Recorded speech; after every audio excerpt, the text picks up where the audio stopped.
श्री गणेशाय नमः। विद्येश्वर संहिता।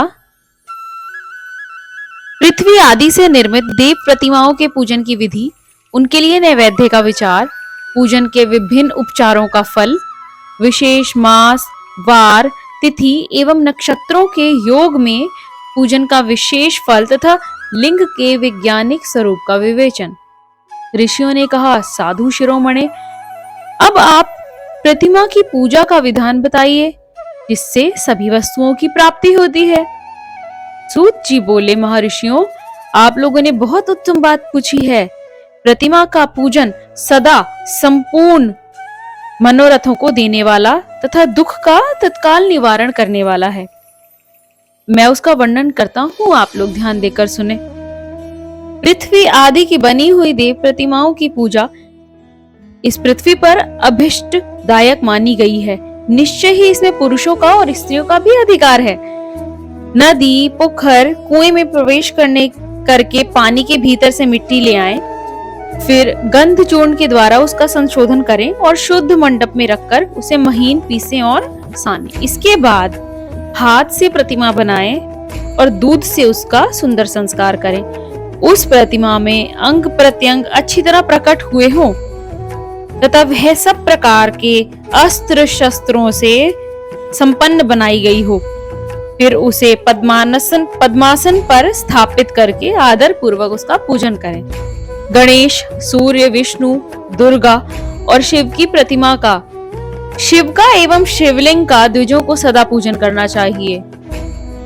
सभी उपचारों द्वारा पूजन जनित फल की सिद्धि के लिए 16 उपचारों द्वारा पूजन करना चाहिए। 16 पुष्प से प्रोक्षण और मंत्र से पाठ पूर्वक अभिषेक करें। अग्नि के चावल से नैवेद्य तैयार करें। सारा नैवेद्य एक लगभग पाव भर होना चाहिए। घर में पार्थिव पूजन के लिए एक कुणव और बाहर किसी मनुष्य द्वारा स्थापित शिवलिंग के पूजन के लिए एक सेर भर नैवेद्य तैयार करना आवश्यक है। ऐसा जानना चाहिए, देवताओं द्वारा स्थापित शिवलिंग के लिए 3 सेर नैवेद्य अर्पित करना उचित है और स्वयं प्रकट हुए स्वयंभू लिंग के लिए 5 सेर। ऐसा करने पर पूर्ण फल की प्राप्ति होती है। इस प्रकार सहस्र बार पूजा करने से द्विज सत्यलोक को प्राप्त करते हैं। 12 अंगुल चौड़ा, इससे दुगना और 1 अंगुल के अधिक अर्थात 25 उंगल लंबा तथा 15 अंगुल चौड़ा जो लोहे या लकड़ी का बना हुआ पात्र होता है उसे विद्वान पुरुष शिव कहते हैं। उसका 8वां भाग प्रसत कहलाता है जो 4 कुड़व के बराबर माना गया है। मनुष्य द्वारा स्थापित शिवलिंग के लिए 10 प्रसत, ऋषियों द्वारा स्थापित शिवलिंग के लिए 100 और स्वयंभू शिवलिंग के लिए 1 सहस्र प्रसत नैवेद्य निवेदन किया जाए। जल, तेल आदि एवं गंध द्रव्यों की भी यथा योग्य मात्रा रखी जानी चाहिए। देवता का अभिषेक करने से आत्म शुद्धि होती है। गंध से पुण्य की प्राप्ति होती है। नैवेद्य लगाने से आयु बढ़ती है और तृप्ति होती है। धूप दिखाने से धन की प्राप्ति होती है। दीप दिखाने से ज्ञान का उदय होता है और तांबूल समर्पण करने से भोग की उपलब्धि होती है। इसलिए स्नान आदि 6 उपचारों को यत्न पूर्वक अर्पित करें। नमस्कार और जप ये दोनों संपूर्ण अभिष्ट फलों को देने वाले हैं। इसलिए भोग और मोक्ष की इच्छा रखने वाले लोगों को पूजा के अंत में सदा ही जप और नमस्कार करना चाहिए। मनुष्य को चाहिए कि वह सदा पहले मन से पूजा करे, फिर उपचारों से। देवताओं की पूजा से उन देवताओं के लोगों की प्राप्ति होती है। अब मैं देव पूजा से प्राप्त होने वाले विशेष फल का वर्णन करता हूँ, जो तुम लोग श्रद्धा पूर्वक सुनो। विघ्नराज गणेश की पूजा से भूलोक में उत्तम अभिष्ट वस्तु की प्राप्ति होती है। शुक्रवार को श्रावण और भाद्रपद मासों के शुक्ल पक्ष की चतुर्थी और पौष मास में शतभिषा नक्षत्र के आने पर विधि पूर्वक गणेश जी की पूजा करनी चाहिए। 100 या सहस्र दिनों में 100 या सहस्र बार पूजा करें। देवता और अग्नि में श्रद्धा रखते हुए किया जाने वाला उनका नित्य पूजन मनुष्य को पुत्र एवं अभीष्ट वस्तु प्रदान करता है। वह समस्त पापों का शमन तथा भिन्न भिन्न दुष्कर्मों का विनाश करने वाला होता है। विभिन्न वारों में की हुई शिव आदि की पूजा आत्मशुद्धि प्रदान करने वाली होती है।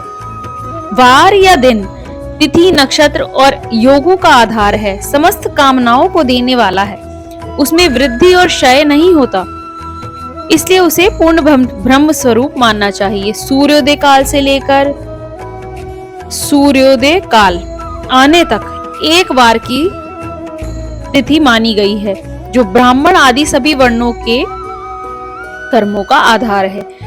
वह तिथि के पूर्व भाग में की हुई पूजा मनुष्यों को पूर्ण भोग देती है। यदि मध्याह्न के बाद तिथि का आरंभ होता है तो रात्रि युक्त तिथि का पूर्व भाग पितरों के श्राद्ध आदि कर्म के लिए उत्तम बताया जाता है। ऐसी तिथि का प्रभाग ही दिन से युक्त होता है। यदि मध्याह्न काल तक तिथि रहे तो उदय व्यापिनी तिथि में ही देव कार्य होते हैं। इसी तरह शुभ तिथि एवं नक्षत्र आदि ही देव कार्य में ग्राह्य होते हैं। वार आदि का भली भांति विचार करके पूजा और जप आदि करने चाहिए। वेदों में पूजा शब्द के अर्थ की इस प्रकार योजना की गई है। पूज्यार्यते अनेन इति पूजा, यह पूजा शब्द की व्युत्पत्ति है। पूह का अर्थ है भोग और फल की सिद्धि, वह जिस कर्म से संपन्न होती है उसका नाम पूजा है। मनोवांछित वस्तु तथा ज्ञान, ये ही अभिष्ट वस्तुएं हैं। सकाम भाव वाले को अभीष्ट भोग अपेक्षित होता है और निष्काम भाग वाले को अर्थ परमार्थिक ज्ञान, ये दोनों ही पूजा शब्द के अर्थ हैं। इनकी योजना करने से ही पूजा शब्द सार्थक होता है। इस प्रकार लोक और वेद में पूजा शब्द का अर्थ विख्यात है। प्रतिदिन, एक पक्ष, एक मास और एक वर्ष तक लगातार पूजन करने से उन कर्मों के फल की प्राप्ति होती है और उनसे वैसे ही पापों का क्रमशः क्षय होता है।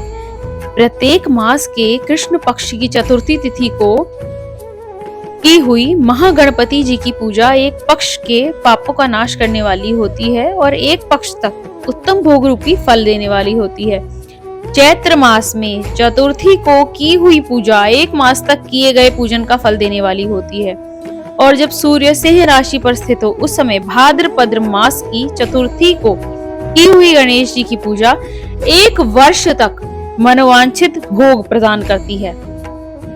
श्रावण मास के रविवार को हस्त नक्षत्र से युक्त सप्तमी तिथि तथा माघ शुक्ला सप्तमी को भगवान सूर्य का पूजन करना चाहिए। ज्येष्ठ तथा भाद्रपद मासों के बुधवार को श्रावण नक्षत्र से युक्त द्वादशी तिथि तथा केवल द्वादशी को भी किया गया भगवान विष्णु का पूजन अभिष्ट वस्तु तथा संपत्ति को देने वाला है। श्रावण मास में की जाने वाली श्री हरि की पूजा सब मनोरथ और आरोग्य प्रदान करने वाली है। अंगों एवं उपकरणों सहित पूर्वोक्त गौ आदि 12 वस्तुओं का दान करने से जिस फल की प्राप्ति होती है उसी को द्वादशी तिथि में आराधना द्वारा श्री विष्णु की तृप्ति करके मनुष्य प्राप्त कर लेता है। जो द्वादशी तिथि को भगवान विष्णु के 12 नामों द्वारा 12 ब्राह्मणों का षोडशोपचार पूजन करता है वह उनकी प्रसन्नता प्राप्त करता है। इसी प्रकार संपूर्ण देवताओं के विभिन्न 12 नामों द्वारा किया हुआ 12 ब्राह्मणों का पूजन उन देवताओं को प्रसन्न करने वाला होता है। कर्क की संक्रांति से युक्त श्रावण मास में नवमी तिथि को मृगशिरा नक्षत्र के योग में मां अंबिका की पूजा करें। वे संपूर्ण मनोवांछित फलों को देने वाली हैं। ऐश्वर्य की इच्छा रखने वाले पुरुष को उस दिन अवश्य उनकी पूजा करनी चाहिए। अश्विन मास के शुक्ल पक्ष की नवमी तिथि संपूर्ण अभिष्ट फलों को देने वाली है। उसी मास के कृष्ण पक्षी चतुर्दशी को यदि रविवार पड़ा है तो उस दिन का महत्व विशेष बढ़ जाता है। उसके साथ ही यदि आर्द्रा और महाआर्द्रा का योग हो तो उक्त अवसरों पर की हुई शिव पूजा का विशेष महत्व माना गया है। माघ कृष्ण चतुर्दशी को की हुई शिव जी की पूजा संपूर्ण फलों को देने वाली है। यह मनुष्य की आयु बढ़ाती है, मृत्यु कष्ट को दूर करती है और समस्त सिद्धियों की प्राप्ति करवाती है। ज्येष्ठ मास में चतुर्दशी को यदि महाआर्द्रा योग हो अथवा मार्गशीर्ष मास में किसी भी तिथि को यदि आर्द्रा नक्षत्र हो तो उस अवसर पर विभिन्न वस्तुओं की बनी हुई मूर्ति के रूप में शिव जी को जो 16 उपचारों द्वारा पूजा करता है उस पुण्यात्मा के चरणों का दर्शन करना चाहिए। भगवान शिव की पूजा मनुष्यों को भोग और मोक्ष देने वाली है, ऐसा जानना चाहिए। कार्तिक मास में प्रत्येक वार और तिथि आदि में महादेव जी की पूजा का विशेष महत्व है। कार्तिक मास आने पर विद्वान पुरुष दान, तप, होम और जप, नियम आदि से समस्त देवताओं का पूजन करें। उस पूजन में देव प्रतिमा, ब्राह्मण तथा मंत्रों का उपयोग आवश्यक है। ब्राह्मणों को पूजन कराने से भी वह पूजन का कर्म संपन्न होता है। पूजक को चाहिए कि वह कामनाओं को त्याग कर पीड़ा रहित हो देवाराधना में तत्पर रहे। कार्तिक मास में देवताओं का यज्ञ, पूजन, भोग देने वाला है। कार्तिक मास के रविवारों को भगवान सूर्य की पूजा करें तथा तेल और सूती वस्त्र देने से मनुष्यों के कोढ़ आदि रोग नष्ट होते हैं। हरे, काली मिर्च, वस्त्र और खीरा आदि का दान और ब्राह्मणों की प्रतिष्ठा करने से क्षय रोग का नाश होता है। दीप और सरसों के दान से मिर्गी का रोग मिट जाता है। कृतिका नक्षत्र से युक्त सोमवार को किया हुआ शिवजी का पूजन मनुष्य के महान दरिद्र को मिटाने वाला और संपूर्ण संपत्ति को देने वाला है। घर की आवश्यक सामग्रियों के साथ ग्रह और क्षेत्र आदि का दान करने से भी उक्त फल की प्राप्ति होती है। कृतिका युक्त मंगलवार को श्री स्कंदा का पूजन करने से तथा दीपक एवं घंटा आदि का दान देने से मनुष्यों को शीघ्र ही वाक सिद्धि प्राप्त हो जाती है। उनके मुंह से निकली हुई हर एक बात सच हो जाती है। नमक, लोहा, तेल और उड़द आदि का त्रिकटु, फल, गंध और जल आदि का तथा घृत आदि द्रव्य पदार्थों का और सुवर्ण, मोती आदि कठोर वस्तुओं का भी दान देने से स्वर्ग लोक की प्राप्ति होती है। धन की संक्रांति से युक्त पौष मास में उषः काल में शिव आदि समस्त देवताओं का पूजन सभी सिद्धियों को देने वाला है। उषः काल से लेकर संगव काल तक ही पौष मास में पूजन का विशेष महत्व बताया गया है। इष्ट मंत्रों का सदा जप करने से बड़े बड़े पापों का भी नाश हो जाता है। सारा चराचर जगत बिंदु नाद स्वरूप है। बिंदु शक्ति है और नाद शिव। अतः जन्म के संकट से छुटकारा पाने के लिए शिवलिंग की पूजा करनी चाहिए। परमानंद लाभ के लिए शिवलिंग का विशेष रूप से पूजन करें। देवी उमा जगत की माता हैं और भगवान शिव जगत के पिता हैं। जो इनकी सेवा करता है उस पुत्र पर इन दोनों माता पिता की कृपा नित्य अधिकाधिक बढ़ती है। वे पूजक पर कृपा करके उसे अपना आंतरिक ऐश्वर्य प्रदान करते हैं। माया द्वारा अन्य रूप से प्रकट किया जाना ही उसका जन्म कहलाता है। जीव का शरीर जन्म काल से ही 6 भाव विकारों से युक्त है, इसलिए उसे जीव संज्ञा दी गई है। जो जन्म लेता है और विविध बंधनों में पड़ता है उसका नाम जीव है। गाय का दूध, गाय का दही और गाय का घी, दूध, दही और घी, इन तीनों को पूजन के लिए शहद और शक्कर के साथ पृथक पृथक रखें और इन सबको मिलाकर भी पंचामृत तैयार करें। फिर गाय के दूध और अन्न के मेल से नैवेद्य तैयार करके प्रणव मंत्र के उच्चारण द्वारा उसे भगवान शिव को अर्पित करें। संपूर्ण प्रणव को ध्वनि लिंग कहते हैं। स्वयंभू लिंग नाद स्वरूप होने के कारण नाद लिंग कहा गया है। सवारी निकालने आदि के लिए जो चरलिंग होता है वह उकार स्वरूप होने से उकार लिंग कहा गया है। इस प्रकार अकार, उकार, मकार, बिंदु, नाद और ध्वनि के रूप के लिंग के 6 भेद हैं। इन 6 लिंगों की नित्य पूजा करने से साधक जीवन मुक्त हो जाता है, इसमें संशय नहीं है। शिवाय नमः।